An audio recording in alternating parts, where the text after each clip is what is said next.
탈리도마이드는 거울 이성체의 심각한 부작용으로 약물 개발이 실패한 전형적인 예입니다. 하지만 2000년 초 탈리도마이드가 면역세포를 죽이는데 자기를 공격하는 세포를 더 잘 죽일 수 있다고 보고됩니다. 이후 다발성 경화증과 같은 자가면역 질환 치료 제로의 가능성이 모색되고 있습니다. 현재 우리가 알고 있는 약물 대부분은 거울 이성체입니다. 한쪽 형에 의한 부작용이 없거나 극히 미약하다면 일정 수준의 정제만 거친 후 시판됩니다. 우리가 많이 접하는 해열 진통제, 이부프로펜이 바로 그렇습니다. 여기서 효능이 있는 S형만 정제해서 시판한 것이 바로 덱시부프로펜입니다. 이부프로펜보다 효과가 좋으며 위자극과 신장 독성 부작용도 개선됐습니다. 제약회사는 왼손형과 오른손형을 구별하는데 온갖 노력을 기울입니다. 이 때문에 의약품 값이 높게 책정됩니다. 많은 신기술이 발표되고 있으며 우리나라 과학자들도 한몫 단단히 합니다. 예를 들면 나노기술을 이용해 육안으로 쉽게 왼손형, 오른손형을 선별할 수 있는 시스템이 우리 기술로 최근 개발됐습니다. 거울 이성 질체와 관련하여 도파민 이야기를 해보겠습니다. 도파민은 뇌에서 아미노산 타이로신으로부터 만들어집니다. 도파민은 우리를 기분 좋게 해주는 신경 전달 물질이라고 잘 알려져 있습니다. 이거 오해입니다. 도파민은 기분 좋아질 걸 상상할 때 만들어집니다. 보통은 기저 수준에 있다가 기대감, 즉 기분 좋은 보상을 기대할 때 급속히 만들어집니다. 합성 간단합니다. L도파 한 단계만 거치니깐요. 그리고 기대가 충족되면 금방 뇌에서 없어집니다. 도파민이 뇌 안에 계속 높은 농도로 있으면 항상 기분 좋은 상태일까요? 결코 그렇지 않습니다. 오히려 피곤하다 못해 넛이 빠질 겁니다. 사실 간질환자 중 황홀경에 빠지는 경우가 있는데 이들의 눈을 보면 황홀하다 못해 고통에 호소하는 듯 보인다고 합니다. 도파민은 우리를 부지런히 의욕을 가지고 움직이도록 독려하는 신경물질입니다. 가뜩이나 뇌는 할 일이 많은데 계속 움직임만을 할 수는 없죠. 따라서 뇌는 도파민 피크를 제한합니다.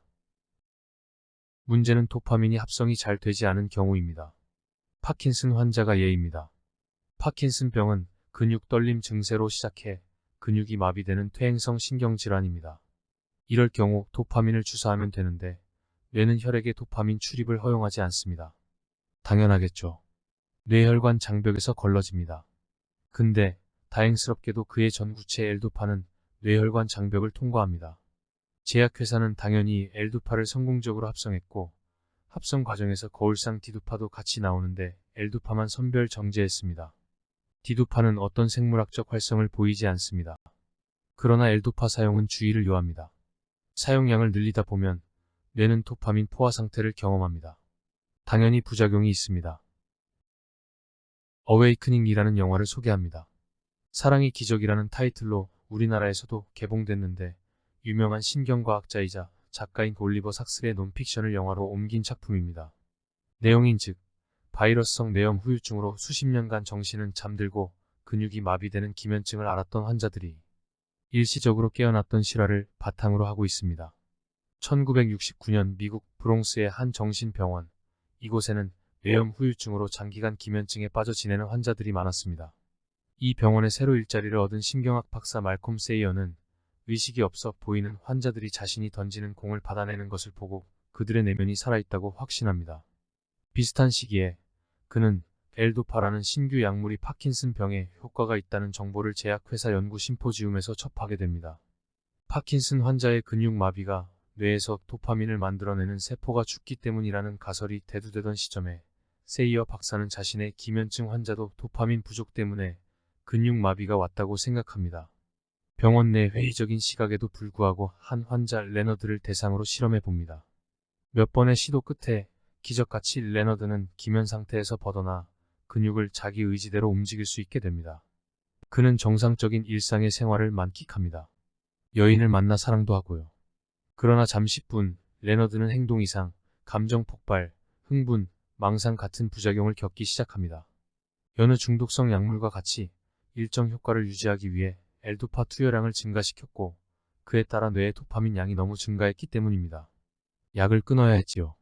수십 년 만에 삶을 되찾았으나 다시 잃어야 하는 운명, 너무나 비극적입니다. 레너드는 주변을 의식할 수 있을까요? 비록 다시 기면 상태로 들어갔지만 그가 감정을 느끼고 잠시 행복했던 시기를 회상할까요? 더욱 그의 미래가 어떨 것이라고 상상할까요? 도파민 생물학에 들어가 봅시다. 뇌줄기는 대뇌와 척수를 연결하는 뇌의 중앙심지를 구성하는 부위입니다. 반사운동, 호흡과 혈압을 조절하는 등 동물이 살아가는데 필수적인 영역이죠. 나머지 대뇌 반구와 소뇌는 보다 잘 살아가기 위하여 덧대어진 영역입니다. 도파민은 뇌줄기 꼭대기에서 생산되어 대뇌 피질의 활성에 영향을 미칩니다. 특히 목적적인 행동을 조절합니다. 따라서 도파민은 동물이 좌우 대칭형으로 진화할 때 먹이를 쫓거나 짝을 찾기 위해 뇌에서 만들어지기 시작한 신경 전달 물질입니다. 이후 동물이 동물다워지는 과정에서 뇌의 용도가 늘어남에 따라 도파민의 기능이 복잡해집니다. 뇌줄기 꼭대기에 위치한 서브스텐시아 나이그라에 있는 도파민 생산 신경세포는 스트리에이텀에 있는 신경세포와 연접하여 도파민을 뿌립니다. 스트레이텀의 신경세포는 대뇌 피질의 운동 정보를 받아서 처리를 합니다. 여기서 도파민은 특수 근육 운동, 즉 팔, 다리는 물론 입술, 혀 등의 움직임에 관여합니다. 파킨슨 환자는 이 부분에서 도파민 결핍으로 문제가 생기는 겁니다. 한편 VTA에서 생산되는 도파민 신경은 뉴클리어스 어컴벤스에 연결됩니다. 중격의지액이라고 부르는 이 영역은 쾌락 중추로 유명합니다. 도파민은 이곳에서 쾌락과 보상을 추구하는 동물의 행동을 조절합니다. 또 VTA의 도파민 생산 신경세포는 전두엽의 신경세포들과 연접을 이루어 어떤 일을 생각하고 우선순위를 결정하고 추론하고 미래를 계획하는 등 전두엽의 집행 기능이 도파민의 영향하에 있게 합니다. 이러한 전두엽의 기능은 생각에 기반한 개체 수준에서의 운동입니다. 우리는 목적이 없는 행동을 하지 않습니다. 목적은 생각에 기반을 둡니다. 따라서 우리의 생각은 운동을 예측하는 겁니다. 운동의 결과는 그것이 좋았건 나빴건 기억해 두어야만 다음 운동 예측, 즉 행동에 쓸 수 있습니다. 좋은 보상에 대한 학습 효과와 행동 기억들은 히포캠퍼스 즉 해마에 저장됩니다. 여기에 도파민이 크게 기여합니다. 도파민 과다는 틱과 같은 불수의적인 근육 움직임, 강박증, 과대망상 등 조현증적인 증상이 나타날 수 있으며 도파민 부족은 비정상적인 수면 상태, 근육마비, 동기 부족이나 성취감 결여, 그리고 우울증 등의 연관이 있습니다.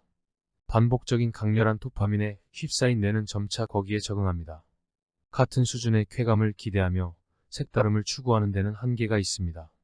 도파민을 증진시키는 약물을 대안으로 삼습니다. SNS, 온라인 게임 같은 행위 중독도 똑같이 해당됩니다. 최근 도파민 단식이 유행한다고 합니다. 도파민 증가를 자극하는 행위를 삼가는 거죠.